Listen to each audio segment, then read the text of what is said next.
நிருபம் அதில் 3வது அதிகாரம்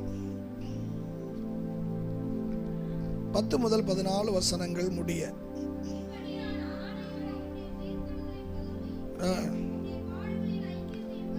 அறிகிறதற்கும்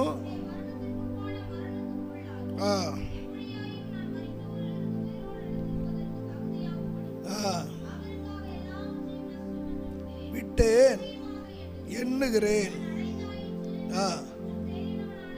எண்ணாமல் எதற்காக நான் பிடிக்கப்பட்டேனோ ஆசையாய் தொடருகிறேன். சகோதரரே, நான் எண்ணுகிறதில்லை, செய்கிறேன், மறந்து நாடி பரம அழைப்பின் பந்தய பொருளுக்காக லக்கை நோக்கி நான் தொடருகிறேன். கையை வைத்து சொல்லுங்க. உயிர்த்தெழுதலின் வல்லமையை நாடுங்கள் அப்படிங்கிற தலைப்பில் ஆண்டுடைய வசனத்தை இந்த நாளில் தியானிப்பதற்கு பரிசுத்த ஆவியானவர் உதவி செய்வாராக. இன்றைக்கு உலகம் எங்கிலும் ஒரு சிறப்பான நாளாக கொண்டாடப்படுகிறது. அது என்ன சிறப்பு அப்படின்னா, இயேசு உயிரோடு எழுந்தார் அப்படிங்கிற ஒரு சிறப்பு. எத்தனையோ பண்டிகைகளை வேதத்திலே கொடுக்கப்பட்டிருக்கிறத நம்ம பார்க்கிறோம். எல்லாம் நிலநாட்டமாய் சொல்லப்பட்டிருக்கிறது. பண்டிகையிலே சிறந்த ஒரு பண்டிகை என்ன பண்டிகைன்னு சொன்னால் உயிர்த்தெழுந்த பண்டிகை தான். மற்ற பண்டிகையெல்லாம் ஏதோ ஒரு நிழலாட்டத்திற்காக ஒப்புமையாய் கொடுக்கப்பட்ட ஒன்றாய் இருக்கலாம். ஆனால் இந்த பண்டிகையானது மிகவும் சிறப்பு வாய்ந்த ஒன்று. அது என்ன சிறப்பு அப்படின்னா, மரணத்தையும் பாதாளத்தையும் ஜெயித்து ஒருவர் உயிரோடு எழுந்திருக்கிறாரு. அதுதான் ஒரு சிறப்பு. இந்த உயிர்த்தெழுந்த பண்டிகை நாம் எல்லாருமே கொண்டாடும்படி ஆயத்தமாக இருக்கிறோம்.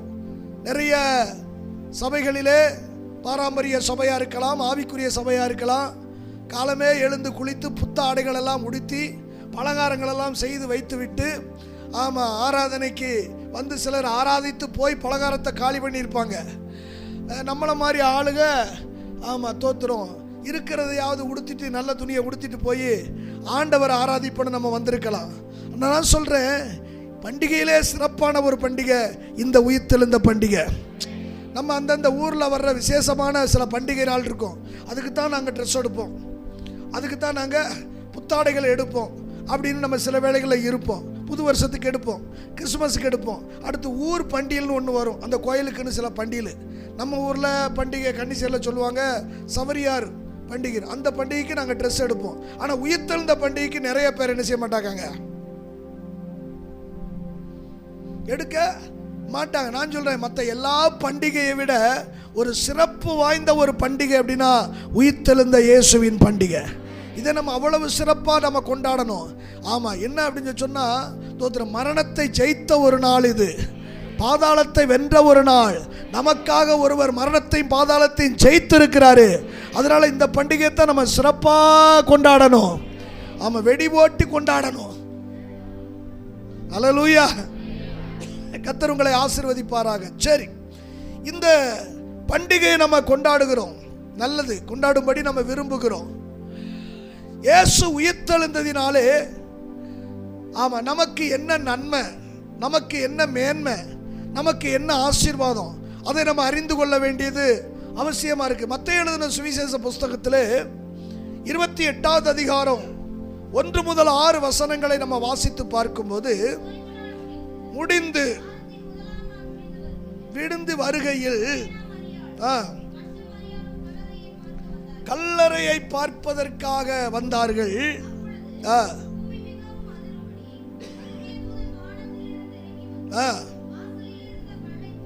புரட்டி தள்ளி உட்கார்ந்தான்.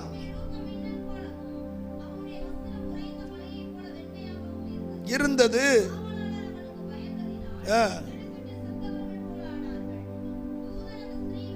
நோக்கி, இயேசுவை தேடுகிறீர்கள் என்று அறிவேன், அவர் இங்கு இல்லை. ஒரு அல்லேலூயா சொல்லுங்க. இது போதாது, அவர் சொன்னபடியே உயிர்த்தெழுந்தார். சேவரி அடிக்கடி சொல்லுவாங்க, தோத்திரம், அவர் சொல்றதான் செய்வார், செய்யறதான் சொல்லுவார். ஆனா இதை வேற யாரோ பேசிக்கிட்டு இருக்கிறாங்க. ஆனா நம்முடைய ஆண்டவர் எதை சொல்லுகிறாரோ அதை செய்வார், செய்வதை அவர் சொல்வார்.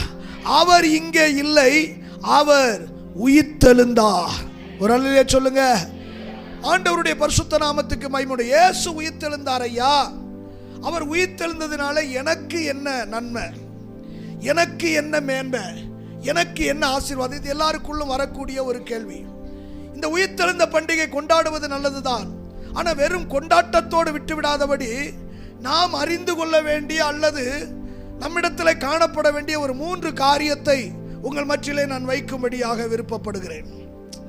அப்போஸ்தலனாகிய பவுல் சொல்லுகிறார், பிலிப்பியர் 3:10 சொல்லும்போது என்ன சொல்றாரு? நான் அவரையும் உயிர்த்தெழுதலின் வல்லமையும் பாடுகளின் ஐக்கியத்தையும் அறிகிறதற்கு அவருடைய மரணத்துக்கொப்பான மரணத்துக்குள்ளாகி எப்படியாவது மரித்தோரிலிருந்து உயிரோடு. அல்லேலூயா. பவுல் சொல்றார், இயேசு உயிர்த்தெழுந்தது உண்மையா?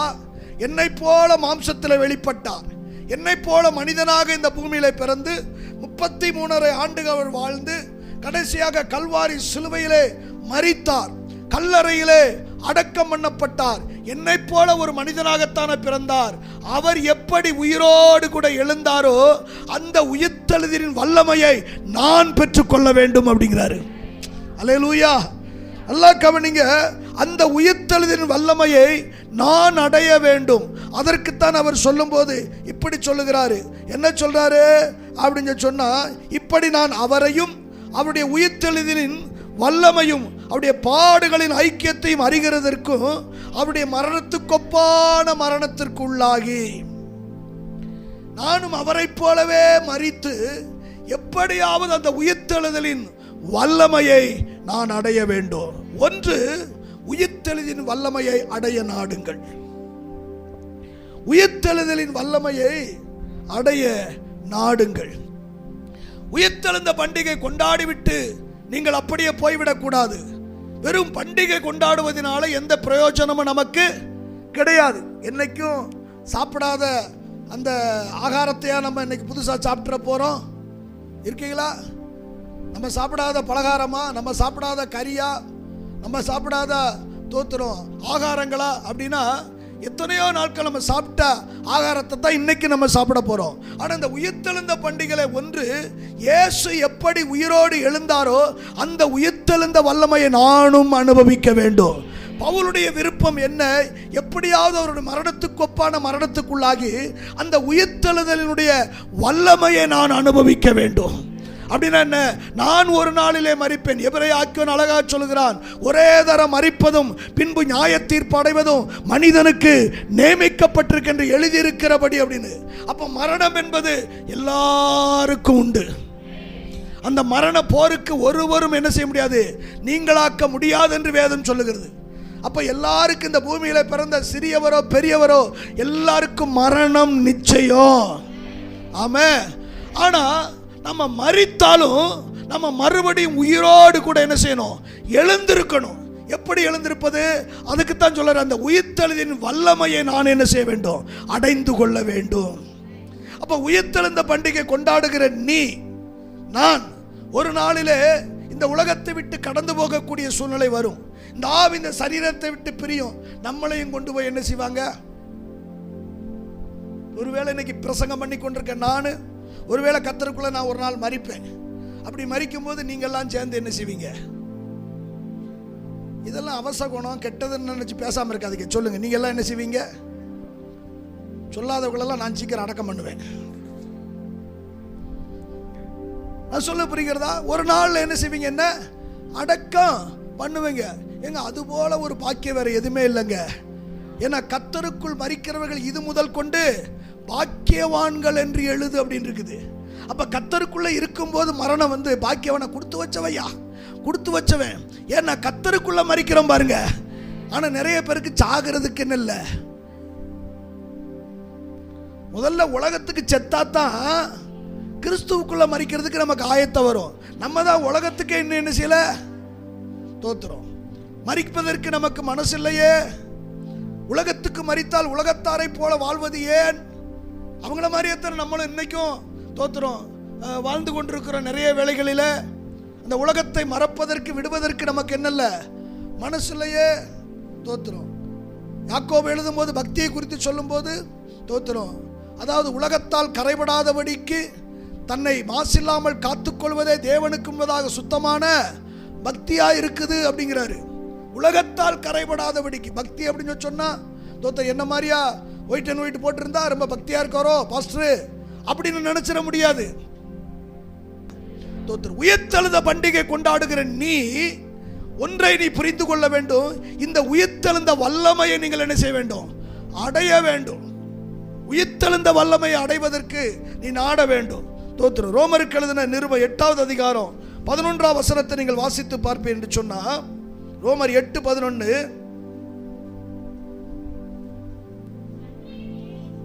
அன்றியும் இயேசுவை மரித்தோரிலிருந்து எழுப்பினவருடைய ஆவி உங்களில் வாசமாயிருந்தால், கிறிஸ்துவை மரித்தோரிலிருந்து எழுப்பினவர் உங்களில் வாசமாயிருக்கிற தம்முடைய ஆவியினாலே சாவுக்கு ஏதுவான உங்கள் சரீரங்களையும் கையை வைத்து சொல்லுங்க. அப்ப இந்த உயிர்த்தெழுந்த வல்லமையை நீங்கள் பெற்றுக்கொள்ள வேண்டுமான வசனம் சொல்லுது, அன்றியும் இயேசுவை மரித்தோரிலிருந்து எழுப்பினவருடைய ஆவி உங்களிலே வாசமாயிருந்தார். அவரை ஒரு ஆவி உயிர்ப்பித்தது. ஆவியானவர் என்னஞ்சாரு? இப்போ இயேசு மரித்தார், கல்லறையில் அடக்கம் பண்ணப்பட்டிருக்கிறாரு. இப்போ 3ஆம் நாள் எப்படி உயிரோட வந்தாரு அப்படின்னா, ஆவியானவர் அவருக்குள் பிரவேசித்து அந்த சரீரத்தை உயிர்ப்பித்தார். அல்லேலூயா. லாசர் மரித்து போனாங்க, மரித்து கல்லல் அடக்கம் பண்ணப்பட்டு 4 நாள் ஆச்சு, நாருமே அப்படின்னு. இப்போ ஆண்டவர் வார்த்தையினால் சொல்ல, லாசருவே வெளியே வா. இவருக்குள்ள இருக்கிற ஆவி அவனுக்குள் போனவுடன் அவன் ஜீவனுடையவனாய் திரும்பி வருகிறான். அப்போ வேதம் சொல்லுது, அன்றியும் இயேசுவை மரித்தோர்ந்து எழுப்பினவருடைய ஆவி உங்களில் வாசமாயிருந்தால், கிறிஸ்துவை மரித்தோர்ந்து எழுப்பினவர் உங்களில் வாசமாயிருக்கிற தம்முடைய ஆவியினாலே சாவுக்கு ஏதுவான, நான் சொல்றேன், நம்ம இந்த சுவாசம் நம்மளை விட்டு பிரிஞ்சாலும் அப்படி அபிஷேகத்தின் ஆவி நம்மோடு கூட ஒட்டி கொண்டு இருக்கும். உங்களுக்கு தெரியுமா? சுவாசம் நம்மளை விட்டு போயிருங்க, ஆனா அந்த அபிஷேகத்தின் ஆவி நம்ம மேல இணைஞ்சுக்கிட்டு இருக்கோம். ஆமா, எலிசா செத்து போனான், எலிசா மரித்து போனான். மரித்து போன போது அவனை கல்லறையில கொண்டு இணைஞ்சிட்டாங்க, அடக்கம் பண்ணிட்டாங்க. எலிசா அடக்கம் பண்ணப்பட்டான். ஆனா தோத்திரம், திடீரென்று சொல்லி ஒரு பிரேதத்தை சில மாதங்கள் கழிச்சு, சில வருஷங்கள் கழிச்சு ஒரு பிரேதத்தை தூக்கிட்டு வராங்க. இப்ப எதிராக இருக்கிற அந்த படையாட்கள் எதிர அங்கிருந்து யுத்தத்துக்கு வர்றாங்க. அதை பார்த்த உடனே நம்மளை கொன்றுவாங்களோ அப்படின்னு சொன்னா, அந்த பிரேதத்தை என்ன செய்ய அப்படின்னா, இங்க ஒரு கல்லறை இருக்குது, அதுல கல்லு மூடப்பட்டிருக்குது. டபார்னு ஒரு கல்லை பெரட்டி விட்டாங்க. அது எலிசாவினுடைய கல்லறை. உள்ள என்ன இருக்கு தெரியுமா? பிரேதம் இல்ல, வெறும் எலும்புக கிடக்குது. கையை உயர்த்துங்க, கையை உயர்த்துங்க. வெறும் எலும்புக தான் கிடக்குதுங்க. இப்ப அந்த பிரேதத்தை தூக்கி அப்படி போட்டாங்க பாருங்க, உள்ள போட்டுட்டு நம்ம தப்பிச்சிரும்னு போட்டவன் ஓடி போயிட்டான். ஆனா எலும்பு மேல பட்ட பிரேதம் உயிரோட எழுந்துருச்சு. காரணம் என்ன தெரியுமா? அந்த எலும்புல கூட உயிர்த்தெழுந்த அபிஷேகத்தின் வல்லமை இருந்தது. ஹல்லேலூயா. அப்படின்னா நீ இறந்தாலும் சரி, உயிர்ப்பிக்கிற ஒரு வல்லமை, ஒரு அபிஷேகம் உங்க மேல ஆண்டவர் வச்சிருக்கிறாரு. ஆமென். ஹல்லேலூயா. அதனால உயிர்த்தெழுந்த பண்டிகை கொண்டாடி விட்டு போய்விடாது. இயேசு எப்படி உயிர்த்தெழுந்தாரோ அந்த உயிர்த்தெழுந்த வல்லமையை நான் அடைய வேண்டும். ஆமென். அப்ப அவர் உயிர்த்தெழுந்த வல்லமை அடைகிறதுக்கு அவர் எடுத்துக்கொண்ட முயற்சிகள் என்ன அப்படின்னா, 3:11 வாசித்து பாருங்க. அவருக்காக எல்லாவற்றையும் நஷ்டம் என்று விட்டேன். இந்த உயிர்த்தெழுந்த வல்லமையை அடையணும்னா சில தியாகம் பண்ணணும். நோகாம என்ன செய்யக்கூடாது? நொங்கு திங்க ஆசைப்படக்கூடாது. நொங்கு திங்கணும்னா ஒன்று காசு கொடுக்கணும். காசு எப்படி வரும்? உழைச்சா தான் வரும். கஷ்டப்பட்டு உழைச்சி அந்த காசை வச்சு கொடுத்தீங்கணும். இல்லை அப்படின்னா பனை மரத்தில் ஏறணும். ஏறி நொங்க வெட்டி கீழே போட்டு அதை சீவி திங்கணும். நோகாமல் என்ன செய்யக்கூடாது? என்ன ஒரு மாதிரி இருக்கிறீங்க? இங்க இருக்கிறத பார்த்தா எல்லாம் நோகாம திங்கிற ஆளு மாதிரியே இருந்தீங்க. அப்படி உயிர்த்தெழுந்த வல்லமையை அடைய வேண்டுமானால் அவர் சொல்றாரு, என்ன சொல்றாரு? அவருக்காக நஷ்டம் என்று விட்டேன், குப்பையுமாக. தோத்திரம். எதெல்லாம் நமக்கு லாபமாய் தெரிகிறதோ லாபமானவைகளை நஷ்டமாய் விடுவதற்கு நாம் ஆயத்தமாக வேண்டும். ஒரு ஆளிலேயே சொல்லுங்க. ஞாயிற்றுக்கிழமை வேலைக்கு போனால் டபுள் சம்பளமா? அப்படி ஒரு சில ஆஃபீஸில், உங்கள் ஆஃபீஸில் கொடுக்கல, நாங்கள் நினச்சி இப்படி மூஞ்ச பார்க்குறீங்க. மீனம்பட்டி பகுதியிலாம் ஞாயிற்றுக்கிழமை வேலைக்கு போனால் டபுள் சம்பளமா? இப்போது வேலைக்கு போனால் லாபமா நட்டமா? சொல்லுங்கள் வாய் திறந்து. வேலைக்கு போனால் லாபம். இப்போ லாபமானவைகளை, இந்த உயிர்த்தெழுந்த வல்லமை நான் அடைவதற்காக லாபமானவைகள் எவைகளோ அதை நஷ்டமும். காலையிலே உட்கார்ந்து கடையை திறந்தா லாபமா நஷ்டமா? சொல்லுங்க. தோத்திரம். ஒருத்தர் தோத்திரம் சொல்லிக்க, என்கிட்ட மட்டும் கேட்டக்கூடாது ஆண்டவரே அப்படின்னு. ஒரு ஆளிலேயே சொல்லுங்க. காலையிலேயே கடையை திறந்தா ஒரு 2-3 பேர் சரக்கு வாங்கினாங்கன்னா அது நமக்கு லாபம் தானே? ஏங்க சவர்டாலிங், நீங்கள் இன்னைக்கு போய் ஆராதனைக்கு போங்க. நான் கொஞ்சம் இன்னைக்கு திருவிழா நாட்கள், கொஞ்சம் கடையை திறந்து வச்சா கொஞ்சம் வியாபாரம் நல்லா நடக்கும் அப்படின்னு அவங்களுக்கு கடையை திறக்க தெரியாமையா? திறந்தா லாபமா நஷ்டமா சிஸ்டர்? தோத்திரம். லாபமானவைகள் அதை நஷ்டமும் குப்பையுமாக எண்ணுகிறேன். அப்ப நீ இந்த உயிர்த்தெழுந்த வல்லமையை நீ அடைய நாடினால் உனக்கு லாபமா தெரிகிற எல்லாத்தையும் என்ன செய்யணும்? நஷ்டமும் குப்பையுமாக எண்ணி நீ ஒதுக்கணும். ஆமென் சொல்லுங்க. ஆமா, எதெல்லாம் உனக்கு லாபமா இருக்கோ அதை நஷ்டமா நீ எப்ப என்றையோ அப்பத்தான் இந்த உயிர்த்தெழுந்த வல்லமையை நீங்க என்ன செய்ய முடியும்? அடைய முடியும். அடுத்த வசனம் சொல்லுது பாருங்க. எண்ணாமல் எதற்காக நான் பிடிக்கப்பட்டேனோ பிடித்து கொள்ளும்படிக்கு தொடருகிறேன். ஒரு ஆளிலையா சொல்லுங்க. அவர் சொல்ல, நான் அடைஞ்சிட்டேன் அப்படி நினைக்கல, ஒன்னு செய்கிறேன். தோத்திரம். எதற்காக என்னை பிடிச்சாரோ அதை பிடித்து கொள்ளும்படிக்கு ஆசையா. கிறிஸ்துவ வாழ்க்கையில் ஒரு ஆசை வேணுங்க. ஜெபம் பண்றதுக்கு ஒரு ஆசை வேணும், பைபிள் படிக்கிறதுக்கு ஒரு ஆசை வேணும், சர்ச்சுக்கு போறதுக்கு ஒரு ஆசை வேணும். தோத்திரம். மொபைல் நோண்டுறதுக்கு மட்டும் ஆசைப்படக்கூடாது. தோத்திரம். பலகாரம் திங்கிறதுக்கு மட்டும் என்ன செய்யக்கூடாது? ஊர் சுத்துறதுக்கு மட்டும் ஆசைப்பட, ஃப்ரெண்ட்ஸை பார்க்கறதுக்கு மட்டும் ஆசைப்பட கூடாது. அதுக்கு மட்டும் பார்க்க வேண்டான்னு சொல்லலை, அதுக்கு மட்டும் இல்லை, ஆசைப்படணும். எதுக்கு? தேவ சமூகத்துக்கு போறதுக்கு, தேவனை தேடுவதற்கு, ஆலயத்துக்கு போறதுக்கு, ஒரு பாஸ்டரோடு கூட, ஒரு ஆவிக்குரிய பிள்ளைகளோடு கூட ஒரு கனெக்டிங், ஒரு ஐக்கியப்படுவதற்கு ஆசைப்படணுங்க. அல்லேலூயா. தோத்திரம். ஆசைப்படாம எதையும் நம்ம அனுபவிக்க முடியாது. ஆனா பவுல் அதை தெளிவுபடுத்துகிறார். அதை மறுபடியும் வாசிப்பான் 12ஆம் வசனத்திலிருந்து. நான் அடைந்தாயிற்று என்று எண்ணாமல் எதற்காக பிடிக்கப்பட்டேனோ அதை பிடித்துக் கொள்ளும்படி ஆசையாய் தோடுகிறேன். சகோதரரே என்று எண்ணல, ஒன்னு செய்யற, மறந்து நாடி.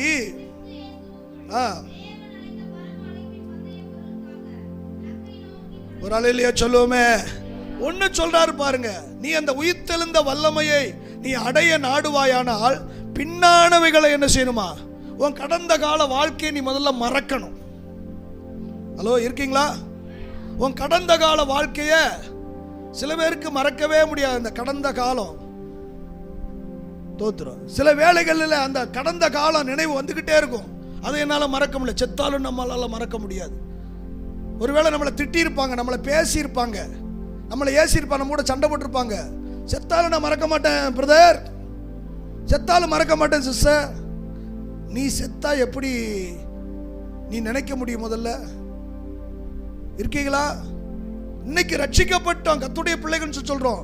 ஆனாலும் சில பேருக்கு சில காரியத்தை, கசப்பை என்ன செய்ய முடியல, மறக்க முடியல, மன்னிக்க முடியல. இன்னும் பகை உணர்வு, இன்னும் விரோதம். ஒருவேளை நமக்கு பிடிக்காத ஒருத்தங்க அந்த தெருவில் வந்துட்டாங்கன்னா நம்ம உடனே இன்னொருத்தட்ட பேசுற மாதிரி, என்ன என்னைக்கும் பேசாதவன் இன்னைக்கு நம்மகிட்ட பேசிக்கிட்டு இருக்கா, பேச்ச பிடிச்சிருது. அப்படி காரணம் என்ன? அங்க ஒருத்தி பிடிக்காதவ வர்றா.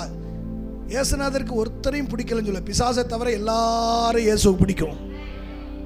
பிசாசு ஒருத்தனை மட்டும்தான் அவருக்கு பிடிக்காது, மற்ற எல்லாரும் இயேசு. வேதம் சொல்லுது பாவிகளை கர்த்தர் நேசித்தாருங்க, பாடுகளை சிலுவையில் சகித்தாருங்க.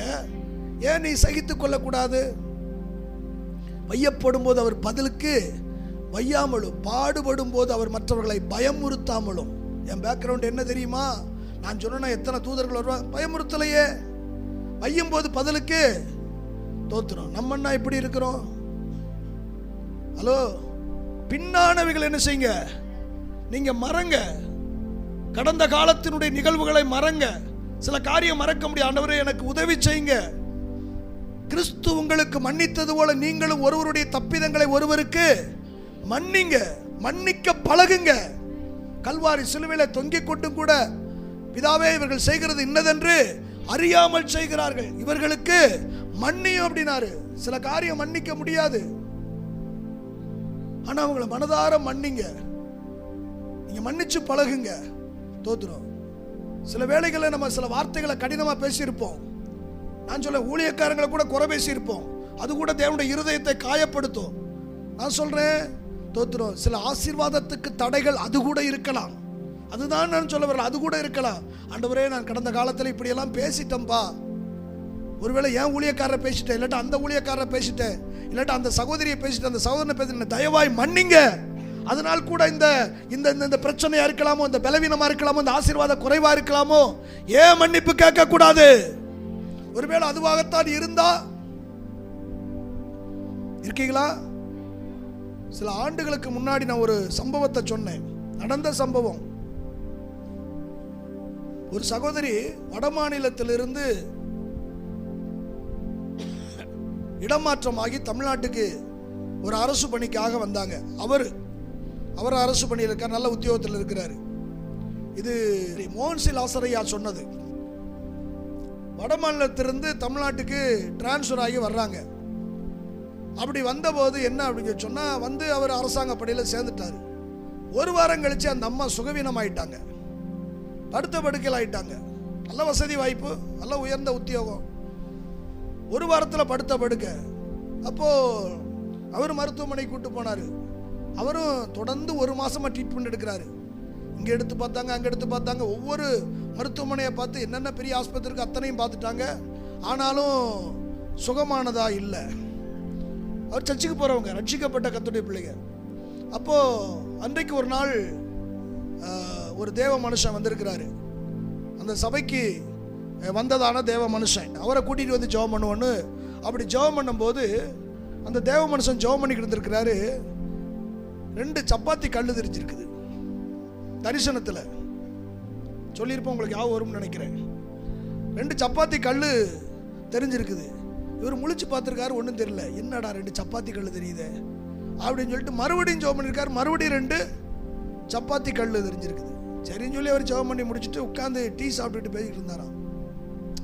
நீங்கள் அங்கே எவ்வளோ நாள் இருந்தீங்க, எப்படி என்ன அப்படின்னு எல்லாம் பேசிட்டு, உங்கள்கிட்ட சப்பாத்தி கல் இருக்குதா அப்படின்னு கேட்டிருக்காரு. இருக்கு பாஸ்டர். எத்தனை சப்பாத்தி கல் இருக்குது? 2 கல் இருக்குது. அப்படியா? 2 கல் உங்க கல் தானா? அப்படியே அந்த அம்மா முழிச்சிருக்குது. அப்ப என்னன்னு கேட்டா, நார்த்ல இருந்து கிளம்பும் போது பக்கத்து வீட்டில் ஒரு சப்பாத்தி கல் வாங்கியிருக்கிறாங்க. சப்பாத்தி கல்லை வாங்கியிருக்காங்க. அந்த கல் இவங்க வச்சிருக்க கல்லை விட அவ்வளவு நைஸா இருந்துச்சான் சப்பாத்தி போடுறதுக்கு. இது திரும்பி கொடுக்காம கிளம்பும் போது உள்ள வச்சு பைக்கில் வச்சு பேக் பண்ணி கொண்டு வந்துருச்சு. இப்போ என்ன அப்படின்னா, இந்த மாதிரியா அப்படின்னு சொல்லி விவரத்தை சொல்லியிருக்காங்க. அங்கே அந்த கல் நல்லா இருந்துச்சு, அதனால கேட்டால் கொடுக்குறாங்களே என்னமோன்னு சொல்லி நான் கொண்டு வந்துட்டேன்.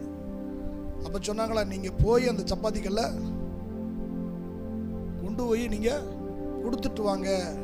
அந்த அம்மாவுக்கு அது ஏழை ஒரு தாயார், அது ஆண்டவர் உங்களுக்கு தவறுன்னு உணர்த்துறாரு, நீங்கள் அதை கொடுத்துட்டு வாங்கன்னு சொல்லி அந்த ஆள் மறுநாளே டிக்கெட் எடுத்து ட்ரெயினில் போய் சப்பாத்தி கல்லை கொடுத்துட்டு வீட்டுக்கு வந்திருக்கா. அந்த அம்மா சுகமாயிருச்சான்.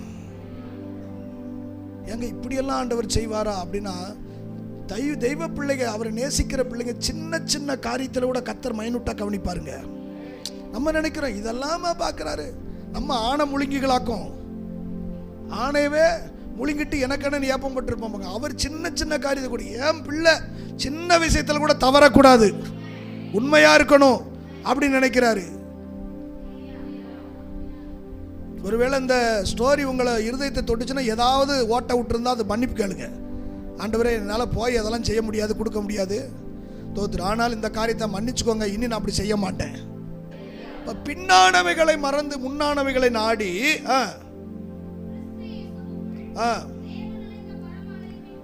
லக்கை நோக்கி என்ன செய்யுங்க? ஒரு அலையிலேயே சொல்லுங்க, தோத்துரு. பின்னானதை மறந்தாத்தான் நீ அந்த உயிர்த்தெழுந்த வல்லமையை நீ என்ன செய்ய முடியும்? அடைய நாட முடியும். உனக்கு ஒரு லக்கு வைத்திருக்கிறாரு, அதை நோக்கி நீ பயணிக்கணும்னா பின்னான காரியத்தில் என்ன செய்ய? கடந்த கால நிகழ்வுகள், காரியங்கள் எல்லாம் நீ மறந்தாத்தான் நீ முன்னோக்கி பயணிக்க முடியும். ஆகவே உயிர்த்தெழுந்த வல்லமையை நாடுங்கள். இரண்டாவது காரியம், அப்போஸ்தலர் நடவடிக்கை புஸ்தகம் 3வது அதிகாரம் 1 முதல் 8 வசனங்கள்.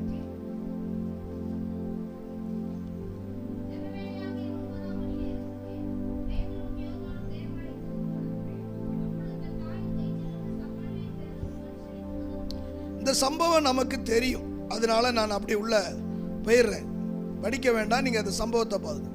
9ஆம் மணி வேலை, அது ஆலயத்தில் ஜெபம் நடக்குது. அந்த 9ஆம் மணி வேலையில போகும்போது அங்கே பிறவி நடக்க முடியாத ஒருவர் அங்கே இருக்கிறாரு. இதுவரைக்கும் எத்தனையோ முறை அந்த ஆலயத்துக்கு போயிருக்கிறாங்க. ஆனா பரிசுத்த ஆவியினுடைய அந்த உயிர்த்தெழுந்த வல்லமையை இவன் அனுபவித்த பிற்பாடு இவர் ஒரு காரியத்தை செய்கிறார். இரண்டாவது நம்ம கற்றுக்கொள்ள வேண்டிய ஒரு காரியம் என்ன என்று சொன்னால், உயிர்த்தெழுந்த வல்லமையை காண்பியுங்கள். ஒன்று, உயிர்த்தெழுந்த வல்லமையை நாடுங்கள். இரண்டாவது, உயிர்த்தெழுந்த வல்லமையை காண்பீங்கள். இங்கதான் அந்த சம்பவம் என்ன அப்படின்னா, எத்தனையோ முறை அந்த ஆலயத்தில் போயிருக்கா வந்திருக்காரு, அந்த நபரெல்லாம் பார்த்திருக்காரு. ஆனா இப்போ அவருக்குள்ள ஒரு தாக்கம் என்னன்னா, இந்த உயிர்த்தெழுந்த வல்லமையை நான் அனுபவிக்கிறபடினாலே இந்த உயிர்த்தெழுந்த வல்லமையை மற்றவர்களுக்கு காண்பிக்க வேண்டும். நடக்க முடியாத ஒருவனை பார்த்து சொல்கிறார், வெள்ளியும் பொன்னும் என்னிடத்திலே இல்லை, என்னிடத்தில் உள்ளதை நான் தருகிறேன் என்று சொல்லி நசரேயனாகிய இயேசுவின் நாமத்தில் எழுந்து நட என்றபோது உடனே அவன் கால்கள் கரடு முரடு கொண்டு குதித்து எழுந்து சொல்ல வலது கையினால் அவனை பிடித்து அவன் குதித்து எழுந்து நின்று நடந்தான். நடந்து குதித்து தேவனை துதித்து கொண்டு அவர்களோடு கூட, ஒரு அல்லேலூயா சொல்லுங்க. அதுக்கு முந்தின பகுதியை போடியா. முந்தின பகுதி சொல்லுகிறது, வெள்ளியும் பொன்னும் என்னிடத்தில் இல்லை, உனக்கு தருகிறேன், நாமத்தினாலே எழுந்து நட என்று சொன்னான். நல்லா கவனிங்க. சொன்ன உடனே அவன் என்ன செய்யல? எழுந்திருக்கலையே. ஒருவேளை என்கிட்ட வல்லமை இல்லாம போச்சோ, வல்லமை குறைஞ்சு போச்சோ அப்படி நினைக்கல. பேதுரு இதற்கு முன்பதாக முன்ன பின்ன இந்த ஒரு அற்புதத்தை செஞ்சதே, இப்படி ஒரு அற்புதத்தை செஞ்சதே கிடையாது. அபிஷேகம் பெற்ற பிற்பாடு முதலாக ஒரு அற்புதத்தை செய்கிறான். இப்ப அவன் சொன்ன உடனே, வெள்ளியும் பொண்ணு என்னிடத்தில் இல்லை, என்னிடத்தில் உள்ளதை தருகிறேன், நசரேயனாகிய இயேசுவின் நாமத்தில் எழுந்து நடன போது நடக்கல. உடனே அவன் செஞ்சது அடுத்த பகுதி சொல்லப்பட்டிருக்குது. என்ன செஞ்சானா? வலது கையினால் அவனை பிடித்து தூக்கிவிட்டான். உடனே அவனுடைய கால்களும் கரடுகளும் பலன் கொண்டது. அல்லேலூயா. இப்ப உயிர்த்தெழுந்த வல்லமையை நாடுவது மட்டுமல்ல, பேதுரு உயிர்த்தெழுந்த வல்லமையை வெளிப்படுத்தினான். இந்த உயிர்த்தெழுந்த நன்னாளிலே தேவஜனமே, உயிர்த்தெழுந்த வல்லமையை நாடுங்க. ஒரு நாள் நானும் மரித்தாலும் உயிரோடு எழுந்திருக்கணும் ஆண்டவரே, எனக்கு அந்த கிருபையை தாங்க அப்படின்னு. ரெண்டாவது, இந்த வல்லமையை நீங்க என்ன செய்யணுமா? மற்றவங்களுக்கு காண்பிக்கணுமா? அப்போஸ்தலருடைய புஸ்தகத்தை நீங்க வாசித்து பாருங்க. இந்த உயிர்த்தெழுந்த வல்லமையை பவுல் காண்பித்தார், பிலிப்பு காண்பித்தார், பேதுரு காண்பித்தார். அன்றைக்கு இயேசுவோடு இருந்த ஒவ்வொருவரும் அந்த வல்லமையை காண்பித்தார்கள். நீங்க அப்போஸ்தலர் 4வது அதிகாரத்தில் 10 முதல் 16 வசனங்களை நீங்கள் வாசித்து பார்க்கும்போது பாருங்க, இந்த வல்லமை, இந்த அற்புதம் எப்படி நடந்தது. அவன் சொல்றான் பாருங்க, உங்களாலே அறையப்பட்டவரும்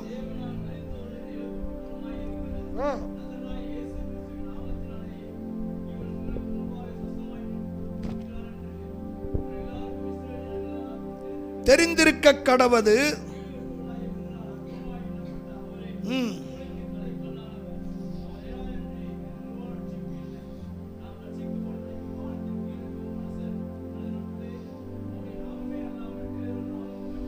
சரி, கவனிங்க, வீட்டில் போய் வாசித்து பாருங்க. இந்த சம்பவத்தை சொல்ல, எந்த வல்லமையினாலே இதை செய்தீர்கள்னா, நீங்கள் ஆகாதென்று தள்ளினவனை தலைக்கு முளைக்கலா ஆயிற்று என்று எழுதியிருக்கிறபடி நீங்கள் கொலை செய்தீர்களே, அந்த இயேசுவின் நாமத்தினாலே இந்த வல்லமை வெளிப்பட்டது. அல்லேலூயா. அப்படின்னாங்க ரட்சிக்கப்பட்ட தெய்வ பிள்ளைகள் ஒவ்வொருவரும் இந்த உயிர்த்தெழுந்த வல்லமையை நீங்க வெளிப்படுத்தணும். நான் சொல்றேன், மார்க் 16 அழகா சொல்லாரு, வியாதியஸ்தை மேல் கைகளை எத்தனை பேர் இது வரைக்கும் வச்சிருக்கிறீங்க? எங்க தலையிலேயே நாங்க கையை வைக்கிறது கிடையாதுயா. ஹலோ, நம்ம நிறைய வேளை நானே பலவீனேன், நானே சுகவீனமா இருக்கிறேன் இப்படியே சொல்லிக்கிட்டு இருக்கிறோம். நான் சொல்றேன், நம்ம எப்படி இருந்தாலும் நம்மளை கர்த்தர் பார்த்துக்குவாரு. ஆனால் நம்ம மேலே ஒரு அபிஷேகத்தை வச்சிருக்காரு பாருங்க, அது சாதாரணமான ஒன்றும் இல்லை. நான் சொல்லும், உங்கள் வீட்டிலையோ உங்கள் தெருவிலையோ வேலை செய்கிற இடத்துலையோ வியாதியோடு இருப்பாங்கன்னா வியாதியஸ்த மேல் கைகளை வைப்பீங்கன்னு தான் சொல்லியிருக்கிறாரு. நீங்கள் வச்சு இயேசுவின் நாமத்தில் சுகமாகன்னு சொல்லி பாருங்க. இயேசுவின் நாமத்தில் கொத்த வேலைக்கு வந்தாங்கன்னா தோத்திரம் இயேசுவின் நாமத்தில். ஆமாம், என்னப்பா ஒரு மாதிரியா இருக்க, சுகமே இல்லைன்னு, இயேசுவின் நாமத்தில் நீ சுகமாவாய் அப்படின்னு சொல்லி. எங்கே நான் சுகம் பண்ணி சுகம் இல்லாமல் போச்சுன்னா உனக்கு என்ன வருத்தம்? சுகம் தராத அவருக்கு தானே பிரச்சனை. ஜெபம் பண்றது ஏன் வேலை, சுகம் தர்றது இயேசு வேலை அல்லவா? நம்ம ஏன் பயப்படணுங்க? தோத்துரும். ஆமா, 4 பேயை துரத்துங்க, ஒரு மாதிரியா முறைச்சிக்கிட்டு இருக்கா, இயேசுவின் நாமத்தில் போக மாட்டேன்னா நான் போக வைப்பேன். ஏன்னா என்கிட்ட இருக்கிற வல்லமை உள்ள ஒரு நாமம், அது இயேசுவின் நாமம். அல்லேலூயா. எங்க வியாதிகளை சோமாக்குங்க, பிசாசுகளை துரத்துங்க. ஆண்டவர் சொல்லி இருக்கிறாருங்க, இந்த உயிர்த்தெழுந்த வல்லமையை நீங்க என்ன செய்யணுமா? காண்பிக்கணும். சும்மா உயிர்த்தெழுந்த பண்டிகை கொண்டாடன்னு சொல்லி நல்லா தோத்திரம் பலகாரத்தை சுட்டு நல்லா தின்னுட்டு பயிரக்கூடாது. தோத்திரம் உயிர்த்தெழுந்த பண்டிகை கொண்டாட நாம இந்த உயிர்த்தெழுந்த வல்லமையை நாம் காண்பிக்க வேண்டும். 3வது காரியத்தை சொல்லி நான் முடிக்கிறேன். 3வது என்ன? இந்த உயிர்த்தெழுந்த இயேசுவை சந்திக்க ஆயத்தப்படுங்கள். 3வது காரியம் என்னன்னா, உயிர்த்தெழுந்த இயேசுவை சந்திக்க அப்போஸ்தலர் 1வது அதிகாரம் 9 முதல் 11 வசனங்கள். இவைகளை அவர் சொன்ன பின்பு அவர்கள் பார்த்து கொண்டிருக்கையில் எடுத்துக்கொண்டது அண்ணாந்து பார்த்து கொண்டிருந்தாங்க.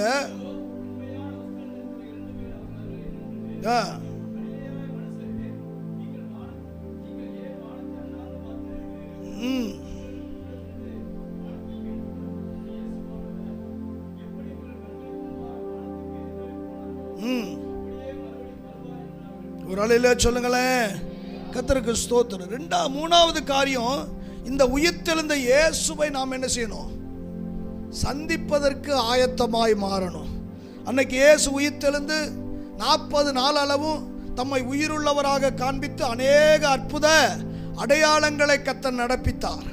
அதற்கு பிற்பாடு அந்த மலையிலே நின்று கொண்டிருக்கும் போது, எருசலேம் மறு மலையிலே நின்று கொண்டிருக்கும் போது ஒரு மேகம் அவர் அப்படியே எடுத்துக்கொள்ளப்படுகிறது. அப்படி போகும்போது வானத்தை அண்ணாந்து பார்த்து கொண்டிருக்கிறாங்க.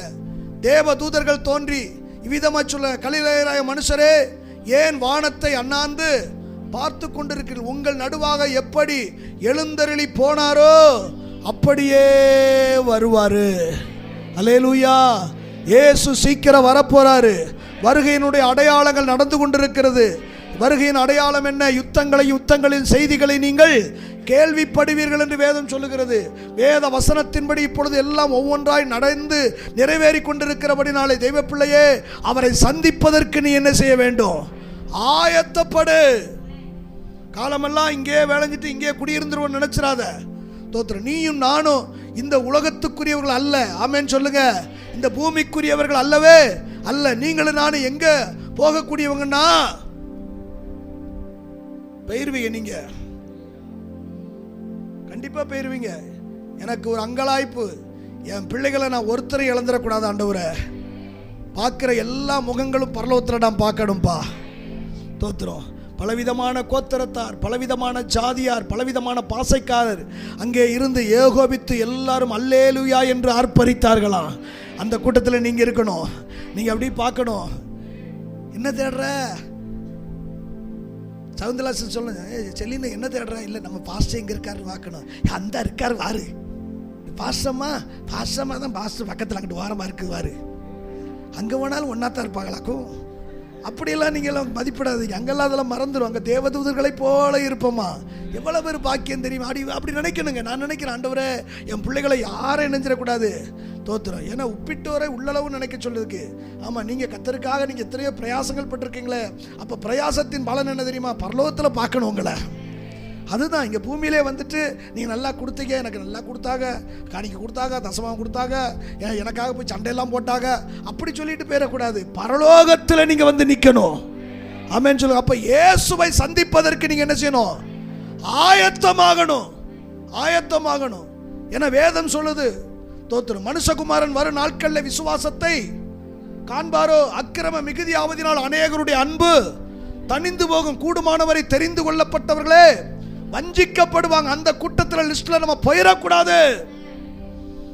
தோத்திரம். சோதோம் குமார காலத்தில் நடந்தது போல நடக்கும், நோவாவின் காலத்தில் நடந்தது போல நடக்கும் அப்படிங்கிறது. அப்போ நம்ம என்ன செய்யணும்னா, உயிர்த்தெழுந்த தோத்திரம் இந்த இயேசுவை கொண்டாடுகிற நாம அவரை சந்திப்பதற்கு நாம் என்ன செய்யணும்?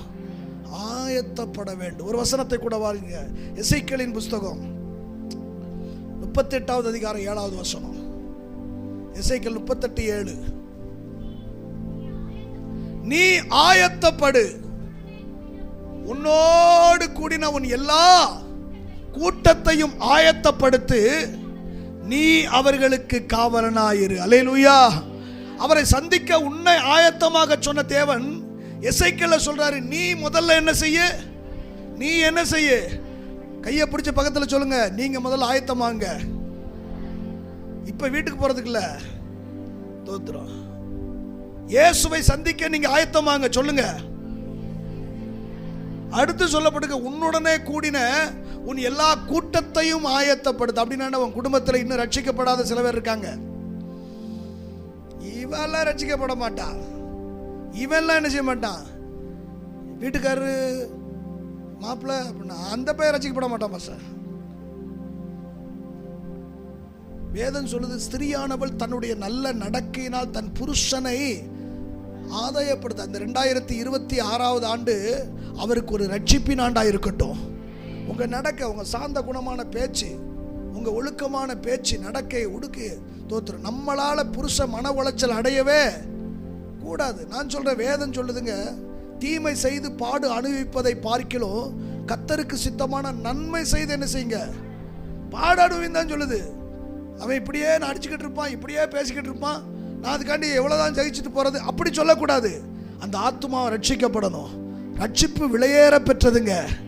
அந்த ஆத்துமாவுக்காக கல்வாரி சிலையிலே ஒருவர் ரத்தம் சிந்தி இருக்கிறாரு, ஒருவர் பாடுபட்டு இருக்கிறார், கதறி இருக்கிறார், துடிச்சிருக்கிறாரு. ஆனா நீ என்ன செய்யற? ஹலோ, சரீர பிரகாரமா அவர் கொடுக்கிற எல்லா விதமான நன்மையும் வாங்கி அனுபவிச்சு நீ சந்தோஷமா இருக்கிற? இல்லை இல்லை இல்லை இல்லை. உன்னுடைய நல்ல நடக்கையை பார்க்கட்டும். என் மனைவி முன்னாடி சோத்திரம் அடிச்சா கோவப்படுவா, திட்டுனா கோவப்படுவா. ஆனா இப்ப என்ன பேசினாலும் அடிச்சாலும் கூட ஒரு வார்த்தை பேச மாட்டா. உடைய நல்ல நடக்கை. ஆமென் சொல்லுங்க. நான் கிழிச்ச கோட்டை என் மனைவி தாண்ட மாட்டா, என் பிள்ளைங்க தாண்டாது. அப்படி நல்ல நடக்கையை உங்க பெற்றோர் பார்க்கட்டும், உங்க உறவுகள் பார்க்கட்டும். நீ ஆயத்தப்படு, உன்னோடு கூடின